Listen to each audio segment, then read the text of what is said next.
ہمارے نبی کریم کا فرمان ہے، حضور اکرم صلی اللہ، حضرت ام المومنین حضرت عائشہ رضی اللہ تعالی عنہا آپ فرماتی ہیں کہ ہمارے نبی کریم اکثر بیٹھ کر پیشاب کرتے تھے۔ میں نے جب بھی دیکھا حضور کو، حضور بیٹھ کر پیشاب کرتے تھے۔ تو اکثر لوگ کیا کرتے ہیں، کھڑے ہو کے پیشاب کر دیتے ہیں۔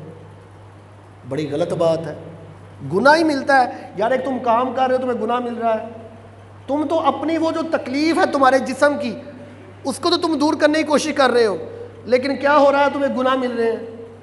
بیٹھ کر پیشاب کرنا چاہیے۔ ہاں اگر تمہیں کوئی عذر ہے، کوئی ایسی بیماری لاحق ہے، تم بیٹھ نہیں سکتے، مجبور ہو، پھر تو تم کر سکتے ہو، پھر تمہیں اجازت ہے۔ اگر تم صحت یاب ہو تو پھر تمہیں کیا کرنا چاہیے، تمہیں بیٹھ کر جو ہے وہ پیشاب کرنا چاہیے۔ یہ بڑے ضروری اہم مسئلے ہیں۔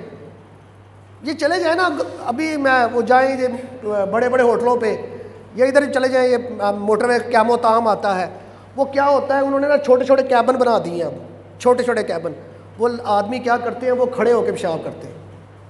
چھوٹے چھوٹے کیبن بنائے ہوئے ہیں اور چھوٹا سا انہوں نے ٹائلٹ کیا رکھا ہوتا ہے، کھڑے ہو کے پیشاب کر رہے ہیں۔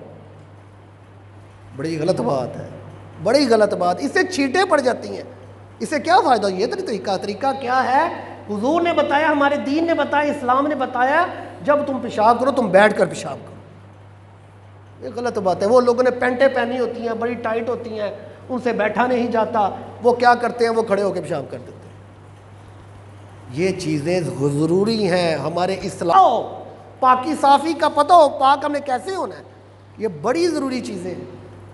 اب یہ دیکھیں، جب انسان کھڑا ہو کے پیشاب کرے اور پیشاب کے چھینٹے پڑ جائیں کپڑوں پر، حضور کیا فرماتے ہیں؟ سیدنا ابن عباس رضی اللہ تعالیٰ عنہ، اس کو راوی ہے، روایت کرتے ہیں، حضور اکرم صلی اللہ علیہ وآلہ وسلم دو قبروں کے پاس سے گزرے، دو قبروں کے پاس سے گزرے، تو ان دونوں قبروں والوں کو عذاب ہو رہا تھا، دونوں قبروں والوں کو عذاب ہو رہا تھا، دونوں قبروں والوں کو۔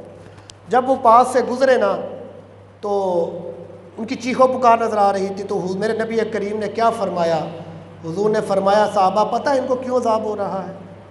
تو صحابہ کہتے ہیں یا رسول اللہ آپ بتائیں۔ حضور نے فرمایا، یہ دونوں جو ہے نا، ان میں سے ایک جو تھا پیشاب کے چھینٹوں سے نہیں بچتا تھا، پیشاب کے چھینٹوں سے نہیں بچتا تھا، اس لیے اس کو قبر میں عذاب ہو رہا، اور دوسرا وہ تھا جو چغل خور، چغلی کرتا تھا۔ اب دیکھ لیں، پتہ چل گیا جو پیشاب کے چھینٹوں سے نہیں بچتا، اس کے کپڑوں پہ چھینٹیں پڑ جاتی ہیں، تو اس کو قبر کا عذاب ہوتا ہے۔ ہمارے نبی کریم نے بتایا لوگوں کو، اپنے امتیوں کو بتایا کہ امتیوں یہ سن لو، ایمان والو یہ غور کرو، اگر تم اب پیشاب کے چھینٹوں سے نہیں بچو گے تو قبر میں تمہیں عذاب ہوگا۔ تو حضرات محترم، یہ ہمیشہ یاد کریں، یاد رکھیں، جب بھی تم رفع حاجت کے لیے جاؤ، بیت الخلاء میں جاؤ، ایک تو بیٹھ کر پیشاب کرو، اور دوسرا کیا کرو، اپنے کپڑوں کو سمیٹ کر کرو کہ تمہاری جو چھینٹیں ہیں نا پیشاب کی، وہ تمہارے کپڑوں پہ نہ گریں، کپڑوں پر گر گئے تو تمہیں قبر کا عذاب ہے۔